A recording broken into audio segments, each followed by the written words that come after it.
Okay, here we are. This is our last set of notes for all of Unit 1. This is the last thing that we will do in our discussion of the Constitution and federalism. So we are going to take a look at how federalism has impacted politics in the United States recently. So we're going to look at a few big time issues and use those to help us explore the relationship between the national government and the states and what's good about federalism.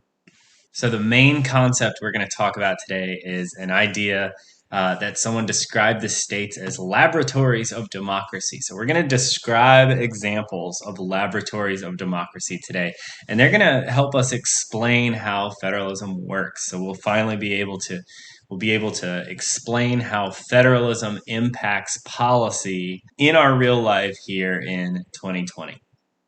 So, this idea of laboratories of democracy is an idea that each of the 50 states is a little lab and they can experiment with solutions to problems. They can experiment with policies. And that might be the best benefit of all of federalism in the United States is we have a big country with lots of problems that need policy solutions, but we have 50 different opportunities. We have 50 groups of people out there that can try things out and see how it works. All right, so let's take a look at this idea that we just kind of in general call the laboratories of democracy. So this comes from a guy who wrote this up a long time ago, and the big quote here: "A state may, if its citizens choose, serve as a laboratory and try social and economic experiments without risk to the rest of the country." That's the most important part. This is the greatest benefit of federalism. So we have 50 states out there. They're dealing with problems, and these states are going to find creative ways to solve these problems. They're going to create policies. When a state creates a new policy, that's like a real live experiment. They're testing out that policy, and if the policy works, other states can copy it. There's nothing wrong with other states copying good policy. That's what we want. And the ideal goal is if this policy works well, the national government can adopt this policy and impose that policy nationwide. So since we've got these labs of democracy taking place all over the country, this gives us a big variety of policies. And if you're running a state, you're trying to find ways to solve a problem, you can look at the various policies across the country and you can choose from which of these policies is working the best, which of these policies is eliminating problems. You can avoid policies that are causing problems. State lawmakers today have a tremendous opportunity to look at the policies of all the other states, to copy the ideas that are working great and to avoid the ideas that are working poorly. So here's the situation in the states. All the states have the same problems. Some of them have extra problems, but all the states are dealing with a lot of the same problems. How are we going to deal with people living in poverty? How are we going to run our education systems? How are we going to effectively move the population around our space? How are we going to deal with crime? What kind of parks are we going to have? What kind of services are we going to provide our citizens? How are we going to deal with health? All kinds of stuff. We're going to see the same problem state to state. So the good part of having 50 different state governments attempting to solve these problems is that when a state is going to try a creative solution and that solution works out, then the other states absolutely should copy this solution. That is a great way for us to govern. Okay, this is not about states shouldn't keep secrets to themselves or anything. If it works in one state and it could work in another state, then we should have as many states as possible adopt this policy. On the other hand, if the policy doesn't work, let's say they tried to solve a policy and their solution went poorly, or even worse, it could have caused additional problems. Great news.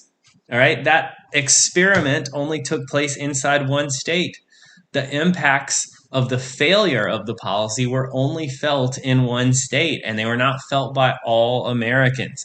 So this is the other good side of labs of democracy. This gives a state an opportunity to fail. Like if they fail, it did not destroy the whole country. Those impacts were limited to one of the states, and that state also has a chance to copy an existing successful policy from one of the other states.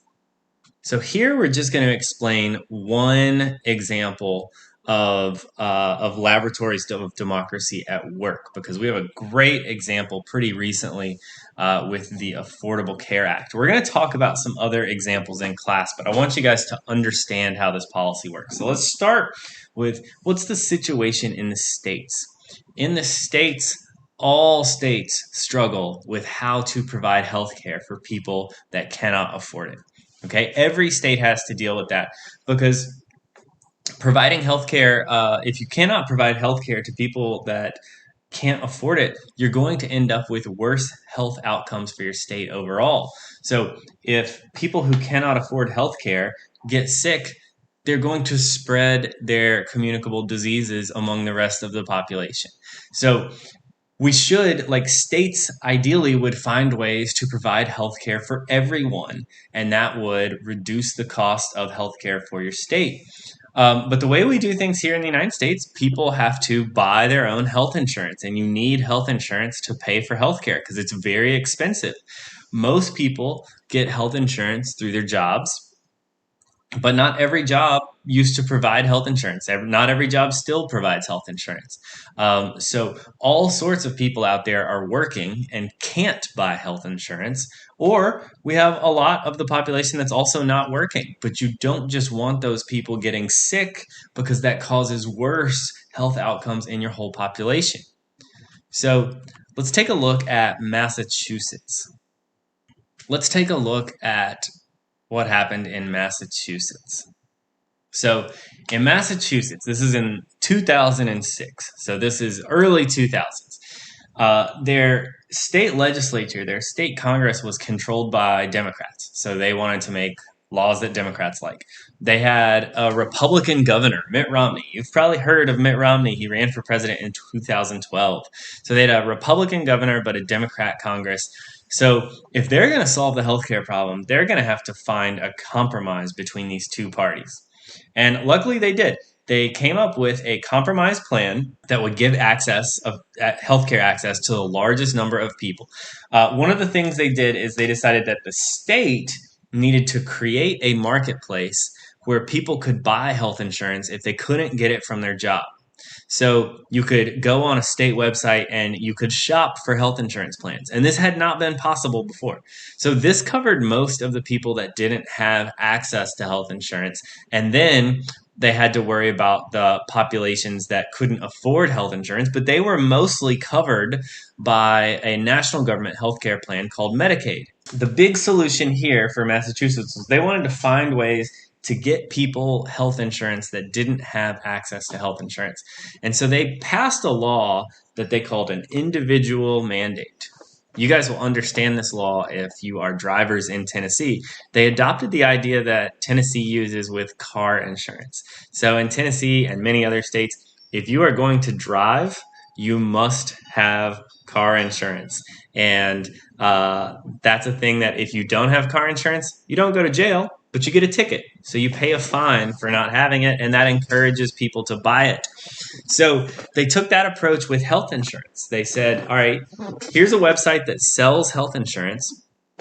And then they required all of their citizens to buy health insurance. If they didn't buy health insurance, then they had to pay a fine at the end of the year. So you're going to pay either way. If you're a customer and you're going to pay either way, you're going to either pay for the fine or you're going to pay and receive a product in exchange. Almost everyone would choose to buy the health insurance. So in this plan that they set up a way to sell health insurance to people. It was not the government selling, but they set up a marketplace where the insurance companies would sell to the people. And then they made a law that all people had to buy a plan. So what happened in Massachusetts? This is the big part of the experiment.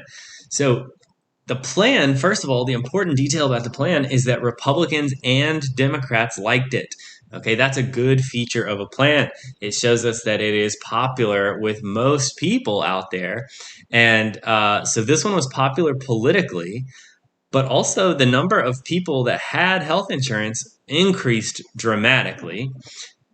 And what happened is the total healthcare cost for the whole state went way down.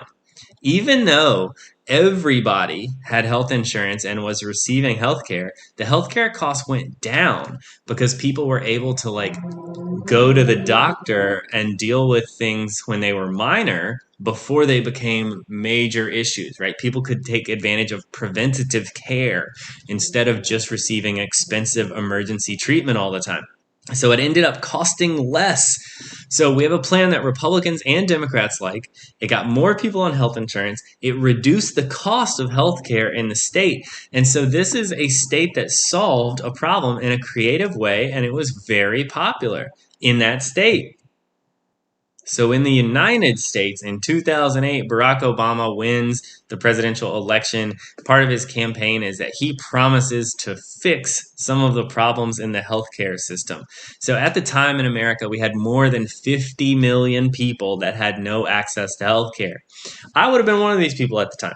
I was a bartender at a restaurant, and restaurants did not provide health insurance. So I would have been one of these people where I would have bought health insurance if I could, but I couldn't literally buy it. And so what we had in Massachusetts was we had a creative solution to this problem. Republicans and Democrats liked it. It did what it was supposed to do, and it reduced healthcare costs. And so when Barack Obama becomes president, the plan that he used was a copy of the Massachusetts healthcare plan. He found a plan that worked, that reduced costs, and was popular with both parties. And so he copied the idea from Massachusetts that worked and applied it nationwide. Now we'll find out what the overall impact of the Affordable Care Act is in the United States as a whole years from now, because there have been all sorts of lawsuits and stuff about it. But this is how labs of democracy work. A successful policy in one state, if we're lucky and it works out great, could be adopted by the whole country. And then we have the foundation for a successful policy nationwide. Funny little detail about this, we mentioned Mitt Romney earlier. He was the governor of Massachusetts at the time. So the picture at the beginning here was him signing this bill into law. And then in 2012, he ran against Barack Obama for president. And his main campaign promise was to get rid of the Affordable Care Act. So Obama had copied a policy that Mitt Romney had implemented as governor. And when Mitt Romney ran for president of the United States, he ran against a plan that he had helped put into place when he was the governor of a state. So just a little goofy side note in the Affordable Care Act saga. So just a little bit to think about here at the end of this section of notes. Again, we're going to talk about some more of these examples in class, but you definitely want to make sure that you can describe the idea behind the term labs of democracy. Okay, so just explain this advantage that states have, where states are able to try out solutions to problems, and if they work, other states can adopt those. And then it's not something like this would be something that where I would not ask you multiple choice questions about these examples, but you might be asked to write about how federalism works. And if you can describe one of these examples happening, then you are explaining the advantages of the system. So we'll pay attention to that. We are all done with this unit, so we'll spend some days reviewing the Constitution and federalism, and then we can move on into the branches.